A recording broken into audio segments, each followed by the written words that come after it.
Mais pourquoi est-il si méchant? La danse, le graphe, le rap ont fait de toi celui qu'on connaît. Qu'est-ce qui t'a poussé justement à faire plus que les autres? Cette envie de t'en sortir peut-être plus que tes copains de l'époque, l'envie de faire plein de choses, hein. On n'était pas là à se dire qu'on allait en faire quelque chose, quoi, tu vois. C'est juste qu'on était... c'était le moment où, t'es plus chez toi, donc t'es plus dans pour certains, un climat familial façon... Et on est entre nous et c'est ouvert, tu sais, t'as une sensation d'infini. Et puis en fait le hip-hop, il y a une certaine continuité, quoi, tu vois. Tu danses, tu graves, tu danses, nous on rappe. On s'est jamais rendu compte du truc, à part le jour où on a signé chez Sony, qu'on a commencé à vendre des disques et qu'on a commencé à voir qu'on avait pignon à l'échelon national. Là tu te dis, bon, il se passe quelque chose, quoi, tu vois. Moi j'avais pas une âme d'artiste à la base, hein. Qu'est-ce que tu aurais fait de ta vie justement, si tu avais dû faire autre chose?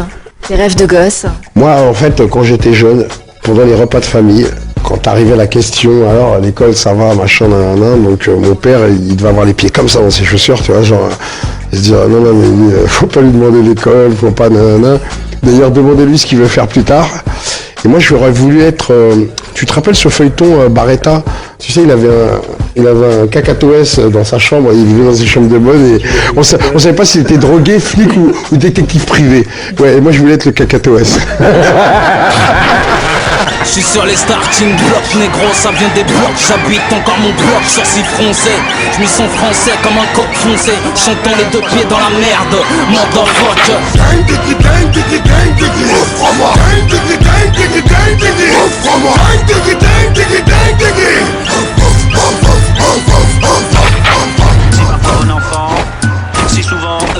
Il n'y a pas que des casseurs en France. Tous les gens qui bossent, qui sont en bas des cités, qui emmènent les gosses en vacances, ou qui organisent des choses, ou qui créent. Enfin, comme on disait, quoi. Aujourd'hui, dans certaines, je dirais ça, j'appelle ça comme ça, zone franche, le seul endroit qui est ouvert 24/24, c'est un commissariat, quoi.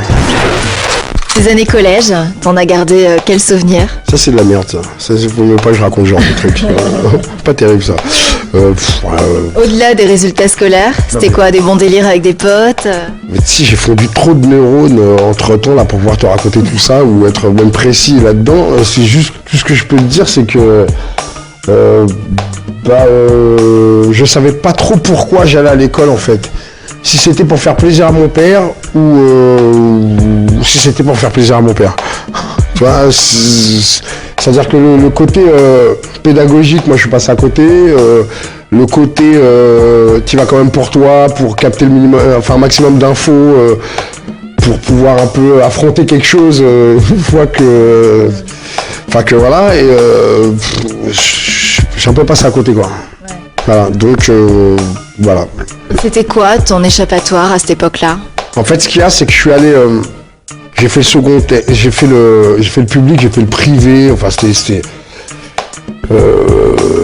on a cru que le fait de m'envoyer dans une pension, aller en pension, c'est ce qui m'a dévergondé le plus. Ouais, moi aussi, oui. Ça se voulait être à l'inverse. Ouais. Je suis retourné après dans le public pour sauver les meubles et avoir au moins un BEPC. C'est la première fois que je dis ça, que je n'ai pas eu. Parce que d'habitude je dis que j'ai eu. C'est une vraie médaille le BEPC. Tu fais plein de trucs avec ça aujourd'hui. Non mais c'est super compliqué pour moi de parler de ça parce que ça a toujours été un truc. Moi l'école ça a jamais été une science exacte pour moi, tu vois. Je crois que c'est là que j'ai appris le terme combattant de l'ennui, tu vois. Mais moi je veux pas aller à l'hôpital parce que ce soir c'est carnaval.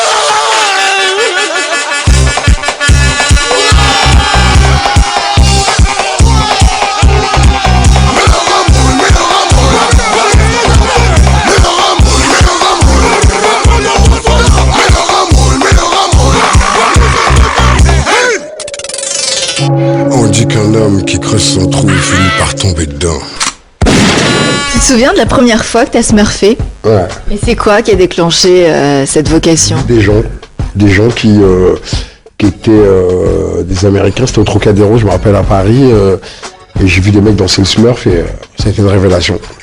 T'as appris comme ça? La première fois. Écoute, ils étaient là, en fait, c'était en été, ils ont passé tout l'été là, et nous on était là tous les jours. Et on n'habitait pas à côté. Hein. Et on était là tous les jours, et du coup, tu vois, le truc après, voilà quoi.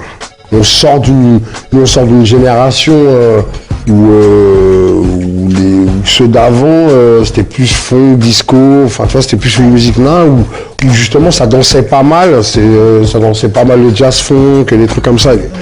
Et ainsi de suite. Donc, enfin, c'est pour ça que ça nous a captivés tout de suite, parce que déjà on avait déjà des plus vieux chez nous qui dansaient un peu, qui se prenaient pour James Bond, mais qui avaient soit qui bougeaient mal, mais qui avaient un petit côté caramel plaisant, ou soit qui bougeaient bien, mais tu vois, il a vu 3 phases dans un journal, tu vois. Enfin, tu vois ce que je veux dire, tu vois, c'est voilà. Mais il y avait quelque chose, il y avait une émulsion, il y avait de la musique, il y avait des. Nous on n'appelait pas ça des booms, on appelait ça des crooms. Tu vois, enfin tu vois, il y avait un truc quoi. Ouais. Voilà, enfin tu vois, de voir des mecs après. Moi la première fois que j'ai vu un mec faire le moonwalk, j'aurais quitté ma famille pour ça, pour le revoir faire la même chose. J'aurais changé ma cutie, j'aurais fait plein de trucs quoi. Non mais très sérieusement ouais quoi. Tu sais, c'est moi la première fois que j'ai vu un mec danser le Smurf, j'ai pas compris quoi. Puis tu sais, moi j'étais avec un père qui, quand tu fais des trucs qu'il comprend pas, il demande pourquoi faire ces faits. Comment je pourrais te traduire ça? C'est comme s'il savait pas ce que c'était que la musique, et quand tu entends la musique, tu danses, il dit mais pourquoi faire tu fais ça? Ça me plaît. Ça il comprenait pas, tu vois ce truc-là. Donc tu comprends ce que je veux dire? Donc tous les trucs que tu captes après à l'extérieur, t'as les yeux, c'est Noël tous les jours en fait. Enfin, tu vois voilà.